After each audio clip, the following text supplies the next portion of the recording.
Good morning, and welcome to the Universalist Church, in which love is the Spirit. We are glad you are here in the sanctuary or anywhere in the world, especially those visiting or returning after a time away. I am Mike Zanta, one of your co-moderators on our Board of Trustees. If you are a visitor, we hope you'll talk with our welcome team or visit our webpage, westhartforduu.org, to learn more about us. Our guest book or online contact page will help you get onto our electronic mailing list. Our electronic communications are the best way for us to stay connected. We look forward to helping you become part of the Universalist Church. Today we'll have fellowship in Fisk Hall and through Zoom. If you need help finding your way to Fisk Hall for our fellowship, any member of our church will be happy to guide you. Just look for someone wearing a Universalist Church name tag. You can find the link for Zoom in your weekly news or our Breeze calendar. If you aren't getting the weekly news, please sign up for it on our website. And now, I invite you to take a moment to make your mobile phone silent, turn off your email and put away your keyboards, and settle in for worship.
If you have a home chalice, I encourage you to make sure it is ready and to light yours with us here in the sanctuary.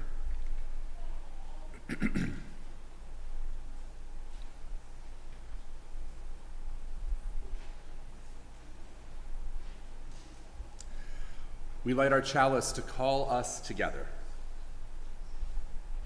creating a time in which we turn inward as a congregation and as individuals to learn about what inspires us, sustains us, what moves through us with power, and what brings us comfort and joy, what brings us determination and willingness. And with that knowledge, we then will turn outward as a congregation and as individuals to hold and lift and move and comfort and transform, to inspire and sustain the world around us too. Our opening hymn is number 6 in the gray hymnal. Number 6, Just as Long as I Have Breath. Please rise in body or in spirit so that we may sing together.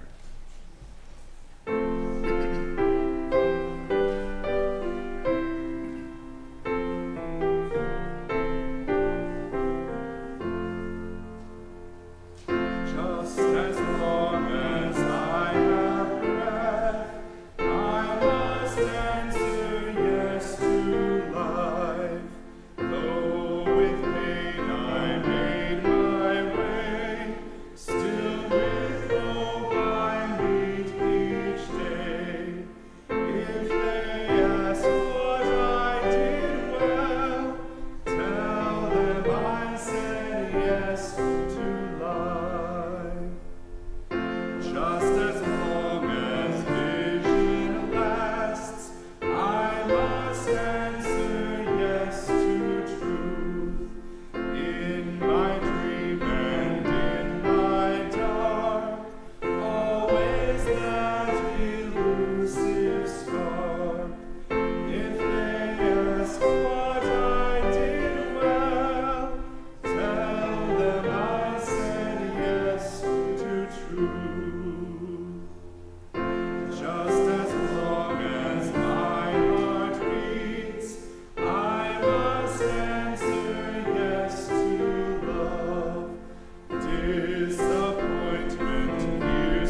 Let's join together in speaking the words of our affirmation, our covenant. It's printed in the order of service and the description online.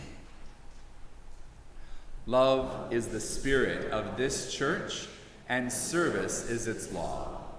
This is our great covenant, to dwell together in peace, to seek the truth in love, and to help one another. Please be seated. Our time for all ages today is The Boy Who Cried Wolf, but not quite. It's a slightly different story about a slightly different boy who did cry wolf. There was once a shepherd boy who was bored, very bored, as he sat on the hillside watching the village sheep in the extremely early morning. He heard some howls off in the distance, and it made him a little concerned. And he was lonely and kind of bored. So he wondered what he would do if the wolves came closer. And as he started thinking about what would happen if the wolves came closer, his loneliness and his boredom and his fear worked him up so much that he just couldn't help himself. He took a great big breath and yelled out, "Wolf! Wolf! There's a wolf near the sheep!" And the villagers came running up the hill to help the boy drive the wolf away. And when they arrived at the top of the hill, they found no wolf. And they were angry. But the boy said he had heard the wolves howling just a while away, not too far. And the villagers were not pleased because their sleep had been interrupted, and their breakfasts had been interrupted, and some of them hadn't even put on anything other than pajamas for the day, and they were not happy, and they said, "Do not just cry wolf, shepherd boy, when there is no wolf." And they went back down the hill, grumbling, to their cold eggs and cold coffee. And the rest of the morning passed without too much happening until just after lunch, when the boy was wandering around, keeping his eyes on the sheep, and walked past some blackberry bramble. He gathered some blackberries for himself because they were so tasty, and as he was gathering the blackberries, he saw that there were some tufts of brown and gray fur caught in the blackberry brambles. And as he looked a little closer, he saw paw prints that were definitely wolf prints. And he thought for a moment, and then he couldn't help himself. He took a great big breath and yelled out, "Wolf! Wolf! There's a wolf near the sheep!" And he watched the villagers run up the hill to help him drive the wolf away. And when they got there, they saw no wolf. And they said very sternly, "Save your frightened songs for when there's really something wrong. Do not cry wolf when there is no wolf." And the boy was like, "Well, all right, here's the thing. There's this fur, and there are these prints." And then he looked at where all of the villagers were standing, and they had, in their rush to come up, knocked the fur to the ground and trampled it into the mud where the prints had been, and where now it was all just shoes instead of wolf prints. Defeated, he dropped his head, and they all went back down to the village one more time. And so later in the day, much, much later, after an uneventful but still worrisome afternoon, he actually did see the wolf, prowling around the edges of the field, looking to see which of the sheep it might catch. And alarmed, he leapt to his feet and once again yelled out as loudly as he could, "There's a wolf chasing the sheep!" And the villagers were certain that he was lying, trying to fool them one more time, and so they did not come. And late in the day, when the shepherd boy normally would be coming back with the sheep into the village, everyone wondered why he hadn't returned. Worried, they went up the hill to find the boy and to see what was happening with their sheep. And they found the boy sitting on a rock, weeping. "There was a wolf here," he said. "The flock is gone. They've scattered, and I can't find them all. I cried out to you. Why didn't you come?" And the villagers all stood around in shock, looking at the empty hillside, with all of their livestock gone. And one person finally said, "We didn't know what to believe, but now we see, and we have work to do." And that is the beginning of that story.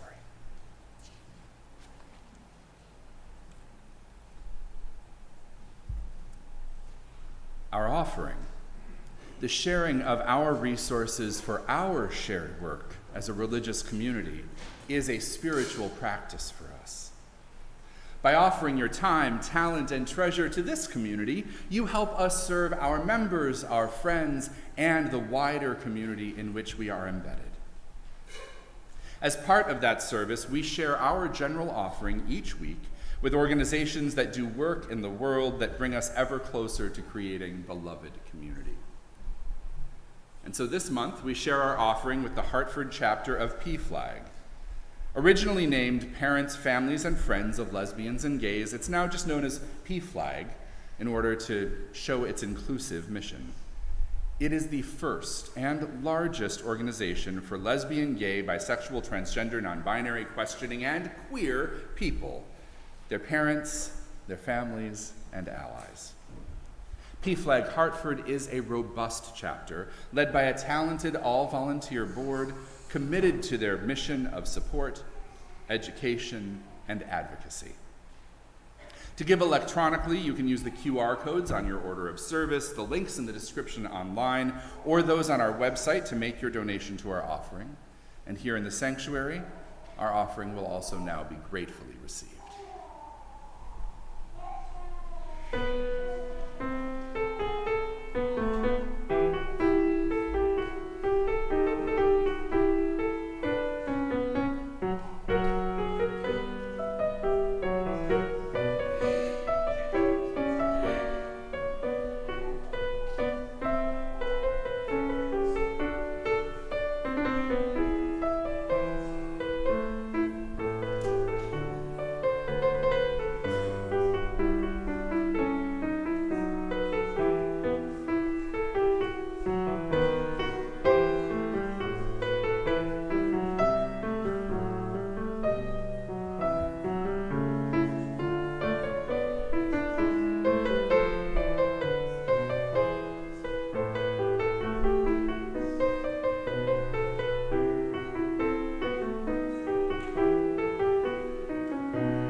May these gifts, so generously given, sustain the work that we do together, the life of this community, and help make the wider world of which we are most certainly a part a better and better place every day.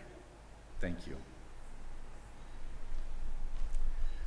Please rise in body or in spirit, to speak our congregational reading. It's number 570 in the gray hymnal. Number 570, it's called Prayer for the Earth. I'll read the words in Roman type, and together we'll read the words in italics. Spirit of love that flows against our flesh, sets it trembling, moves across it as across grass, erasing every boundary that we accept, and swings the doors of our lives wide. This is a prayer that I sing. Save our perishing earth. Spirit that hears each one of us, hears all that is, listens, hears us out. Inspire us now. Our own pulse beats in every stranger's throat, and also there, within the flowered ground beneath our feet. And teach us to listen. We can hear it in water, in wood, even in stone. We are earth of this earth, and we are bone of its bone. This is a prayer I sing, for we have forgotten this, and so the earth is perishing. Let's join in singing our Doxology.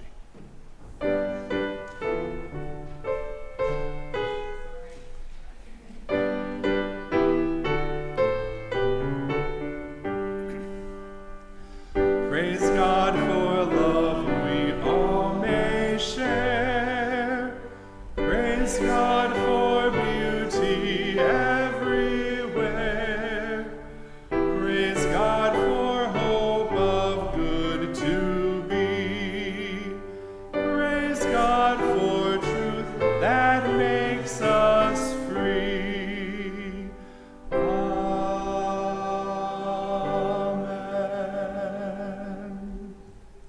Please be seated.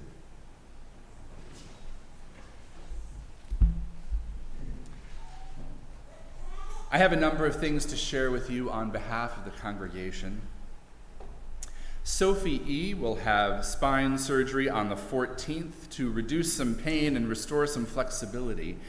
She asks us to hold her in our hearts and prayers as she approaches, has, and recovers from her surgery. Judy B.'s husband, Tony, would also welcome your prayers as he faces some medical treatments. So we'll hold Tony, Judy, and their family in our hearts and prayers. And Ann B.'s 90th birthday is July 13th. And so we celebrate her and send her our best wishes of health, happiness, and a joyful year ahead. We pray with the words of Bruce Southworth and Barbara Hamilton Hallway. Source of life and love. We are torn by our desires to sit back, to enjoy the beauty of the world, to savor blue skies and gentle breezes. And then there are our desires to recast the world and fight all its evils, to save it.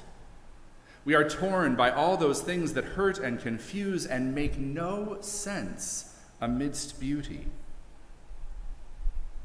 And yet we are supported by all those things that heal and hold us. Smiles, kisses, mountain vistas and gentle waves, warm words. We live in mystery. We live torn apart at times, so much glory, so much pain. Here is our chance, once again, to live like we wish the world would live. May we find within ourselves courage to do what needs to be done.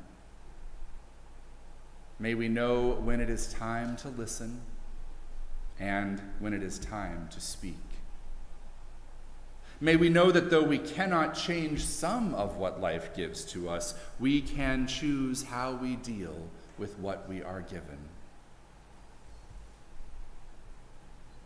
We live in faith. Faith in ourselves and each other. Faith that we can create bonds of the Spirit that proclaim we are not alone. We have health within us. We can live through every moment into new life. Spirit of life and love within, among, and beyond us. Help us come into our power so that we may make justice, share love, know that we are all connected, depending upon one another more than we know. Let us take a moment in stillness together for the prayers of our hearts.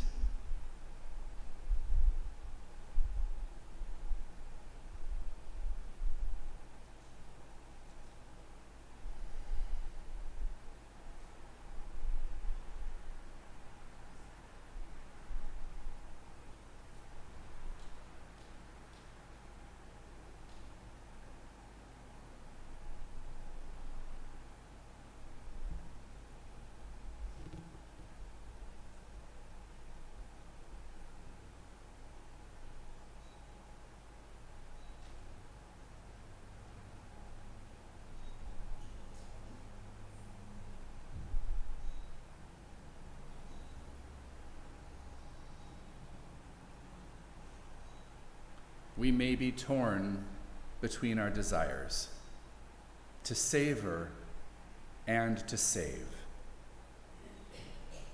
But we live best when we do both. So, Spirit of life, of love, of delight and determination, help us to take great pleasure in this world, in our lives, and help us to use that pleasure, that delight, to create hope and determination, to create transformation. Help us to make this world a better place for each and every and all. May it be so. Amen.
Our first reading is a poem called Fossil Fuel by John Dixon.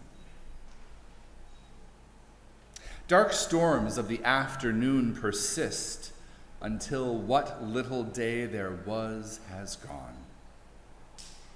But she still lingers in his eyes and still lets him sleep seldom. He has grown vulnerable. A turtle with no shell, a bird trapped in the cat's hypnotic eye. Her shadow has left his imprint on the wall. A scoop of coal revives the fireplace and melts the chill that harbors in the bone, but soon releases ghosts of mastodons and fish and flying reptiles, pressed in their carbon matrix since that day when some upheaval trapped them in their bog.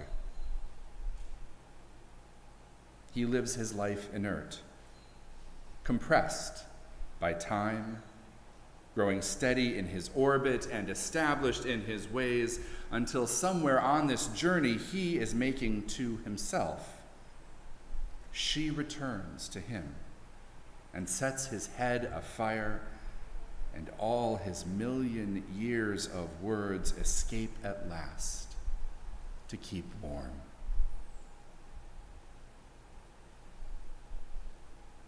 Our second reading is from Examination of the Doctrine of Future Retribution by the Universalist minister and theologian Hosea Ballou.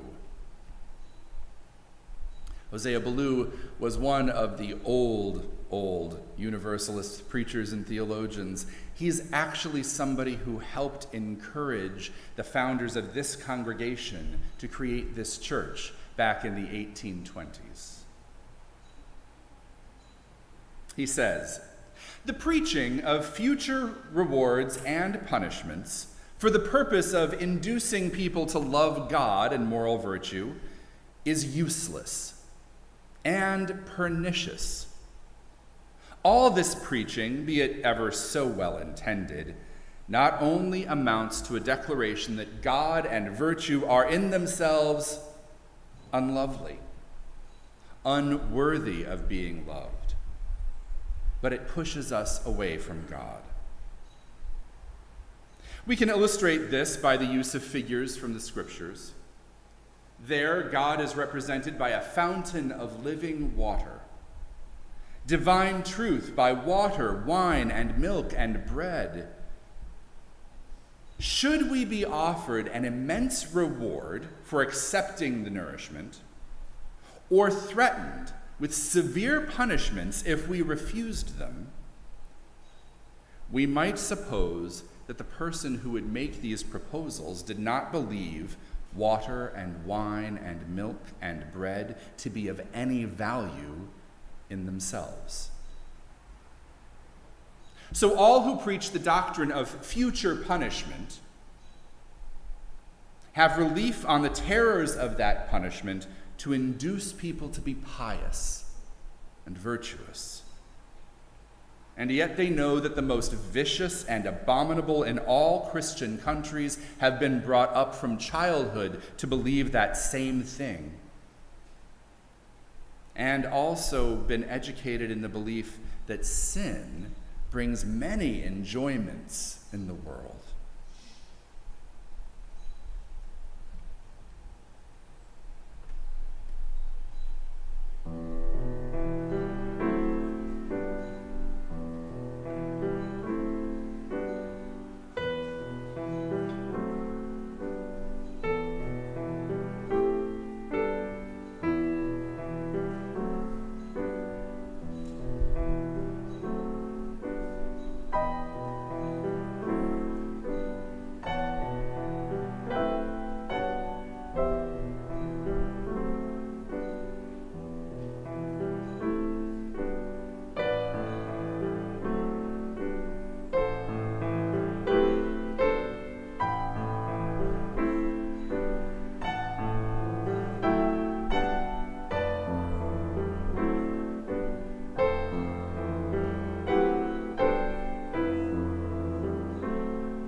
On a warm summer Sunday like this, I bet you are very, very glad that I do not preach like Hosea Ballou.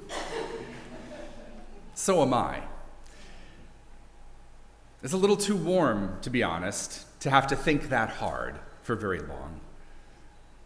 If you've seen the news recently, you've probably seen some of the discussions about how we just had the 3 hottest days on Earth in recorded history, and how it's got some scientists pretty scared, and how that record will be broken again and again in almost all of our lifetimes.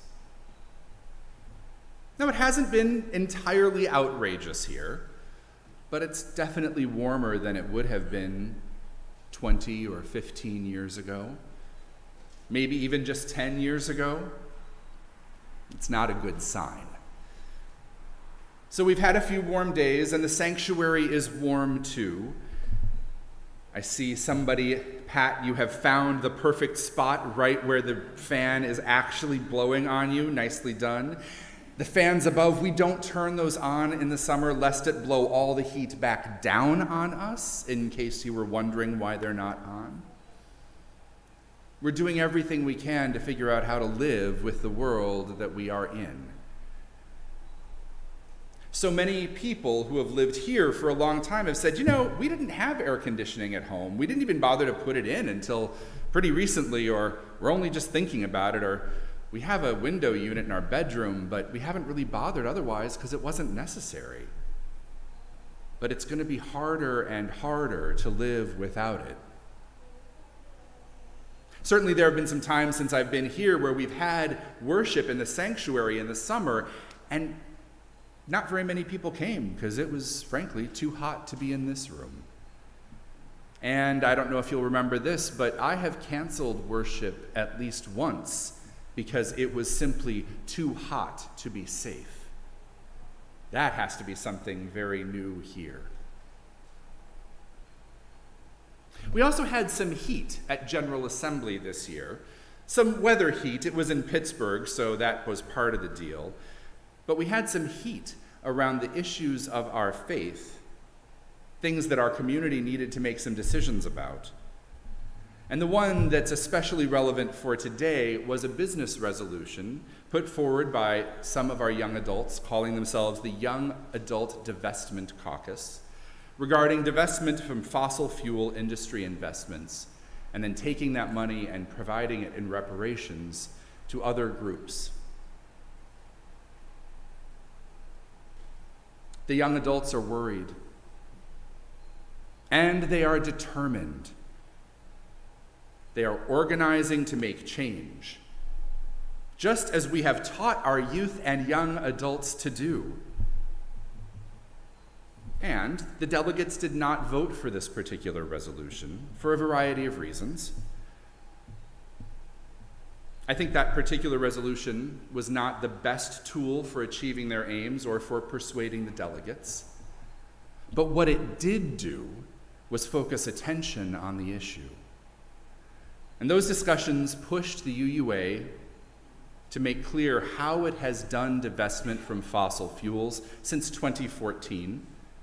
And it has, in fact, done that work, as well as pushed the UUA board and the new president to reaffirm in public commitments that climate change and climate justice will be priorities, continue to be priorities, now and into the future. Sometimes heat can be a good thing, even when it's uncomfortable, and sometimes not. I really appreciate the young adults pushing our denomination to do even more to address the historic and contemporary issues around fossil fuel extraction and use. I don't appreciate the earth getting warmer year after year after year.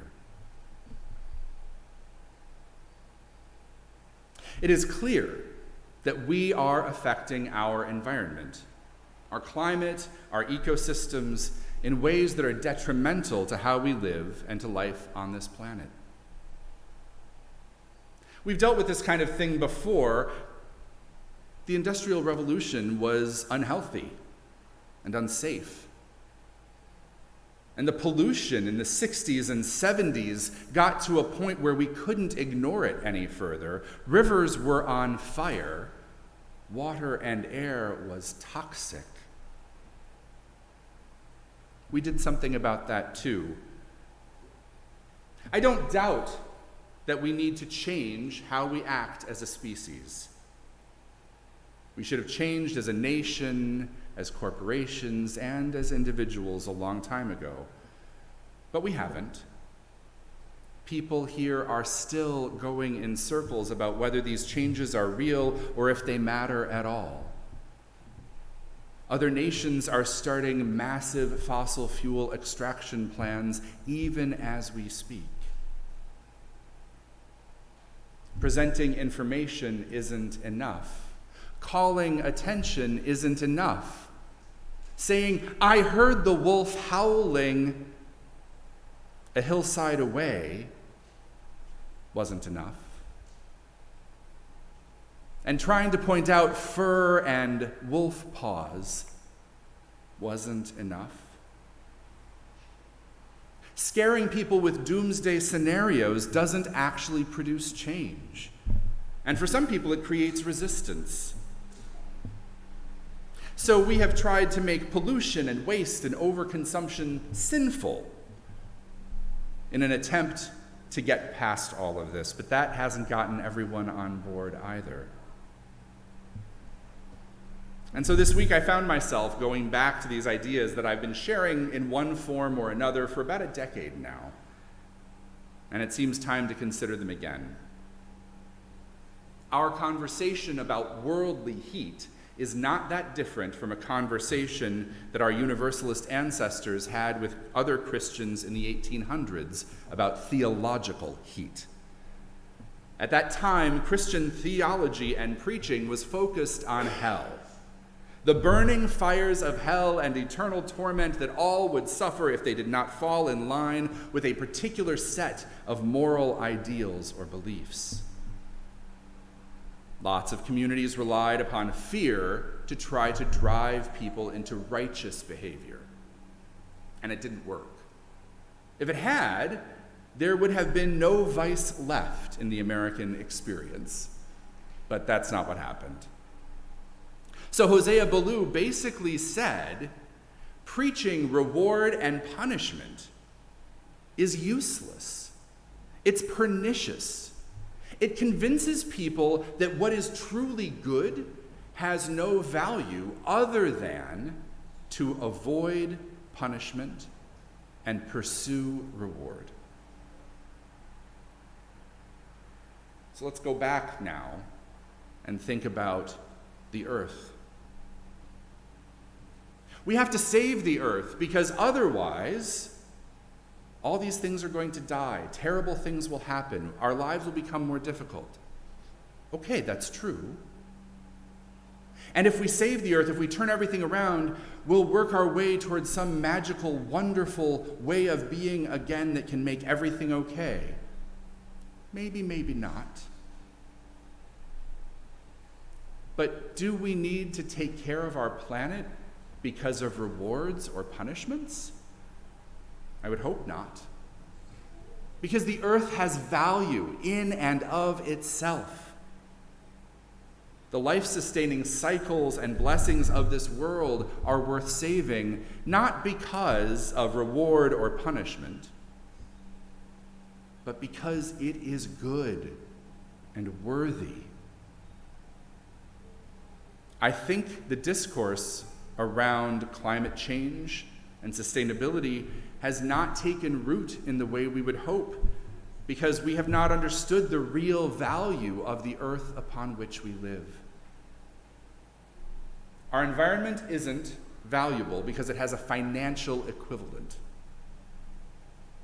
It's not valuable because scientists and activists tell us that we need to stop sinning against the earth lest we create an apocalypse. Look outside. The earth is valuable because it is good. Because there are other things here that live with us. because we help sustain it and it helps sustain us, and the entire cycle of being is worthwhile. And so if we, as a nation or a people, as a species, loved this earth the way our universalist ancestors understood loving God, loving goodness, we would make very different choices, individually, as businesses, as governments, and as a species. So much of what we do now is grounded in the idea of fear, or trying to drive people toward fear, but it's not actually an effective motivator. Fear, for many people, causes them to become stuck, makes it difficult to move, to know what to do, and it can feed into despair.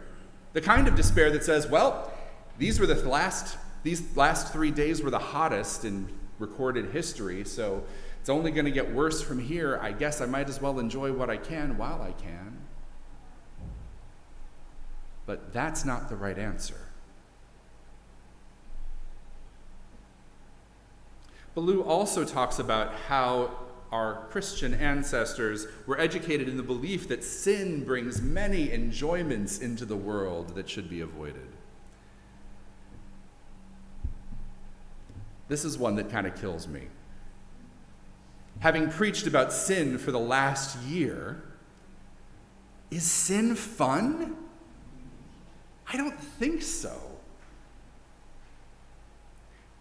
There are things that are fun that, taken too far, become sin, right? Become things that break us out of relationship with one another and the world. But breaking relationship, causing harm, that's not fun. And so sometimes people portray living lightly upon the earth as giving up everything that's fun. That somehow we're deprived because we aren't all driving Hummers or burning coal fires to heat our houses. Do we actually lose anything by using a different light bulb? No. Is it different learning to cook on an electric stove or a convection oven than it is to use something powered by gas? Yeah. Can you still cook just fine? Yeah, you can. Are we somehow more free when we're able to disrespect the earth on which we live? Pour our toxic chemicals into our backyards and pretend it has no effect? That doesn't make us more free. It makes us foolish. So today, we might define and understand sin differently than Ballou would. But if we think about how we treat the earth in terms of environmental sin, it becomes pretty clear, I think, that sin isn't fun. It's not enjoyable to waste water or electricity or petroleum. It's not enjoyable to avoid wind and solar power. I can't imagine that it would be enjoyable to degrade something you value.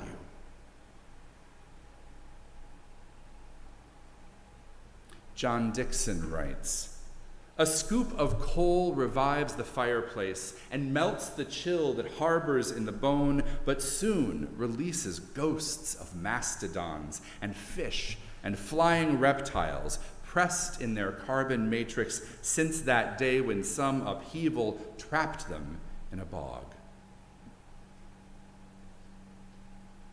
What would happen if every time we used petroleum, every time we filled up a car tank, every time we filled up a propane tank, what if when we did that, we remembered that it was actually prior life that created our ability to drive and heat and make electricity? Living things, animals and plants, became this fuel that we use so thoughtlessly. For those of us who are deeply, deeply concerned about the well-being of plants and animals, to use petroleum without that careful thought, to burn coal, is a betrayal. They were alive. Now we use them. We should do that mindfully. But it's not fear that's going to make us remember that life has now become our fuel. That we should honor that which lived every time we use that oil and coal and gas. It's not a climate model's predictions that will remind us to love this world enough to savor it. Instead, we have to see the entirety of being as good and holy, worthy of our love and care. Think back to the hymn, "Just as long as I have breath," and then "Prayer for the Earth," that responsive reading.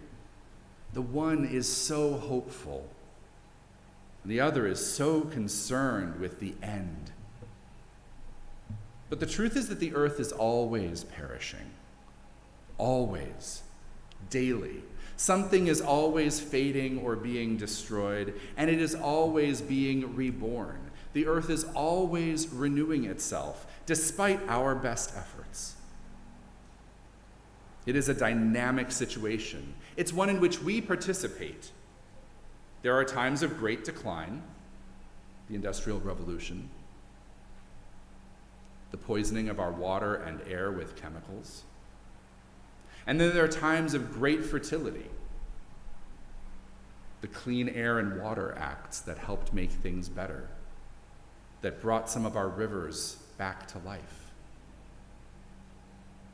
In this moment, we are changing the earth that we know, and we are causing harm, and it could have grave consequences for us. And we should limit our impact, not because we're afraid, or maybe not only because we're afraid, but because it's the right thing to do. Each of us needs to make another choice that is better for the earth. Use less, enrich more, turn off the water while you brush your teeth, compost your food scraps, drive a more efficient car, or don't drive one at all. All of these are good things, and we also need to push organizations, denominations, and companies and governments to do more than they are doing now. Because what each of us does matters, what our congregation does matters. But what governments and corporations can do will make a much larger difference than any one of our own acts, or than all of our individual changes will make. It is our time to work together. Not to ignore the voices crying wolf, because we know there's a wolf. It's really clear that there is at least one wolf out there. And so it is time for us to do the work, to recognize the threat, to support our Green Sanctuary committees and our individual people, our young adults and youth who are feeling the urgency of change. It is time to change how we invest and how we behave. It is time to love the earth in such a way that we cannot help but make it better. And so in this, as in all things, our theology tells us to choose faith and hope and love, deep, deep, abiding and active love over fear. To act from the knowledge that we will save what is of great worth and sacredness to us.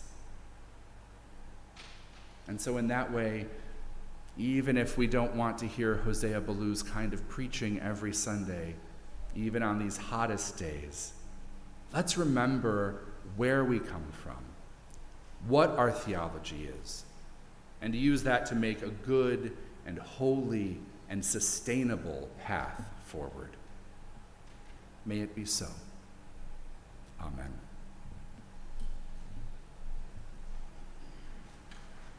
Our closing hymn is number 21, Ending with Hope, For the Beauty of the Earth.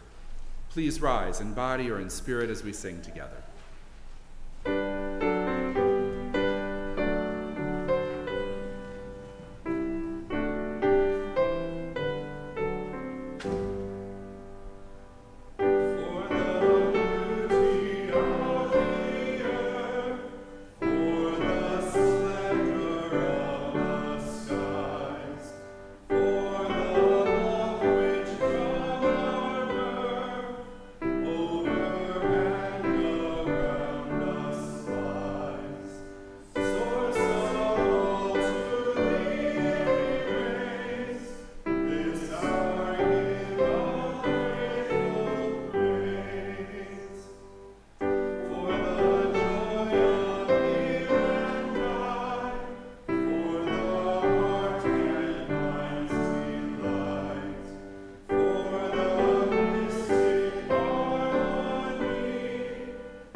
Let's join in speaking the words of our Unison benediction. It's in your order of service and in the description online. Engage with the world in peace. Have courage. Hold on to what is good. Return to no person evil for evil. Strengthen the faint-hearted. Support the weak. Help the suffering.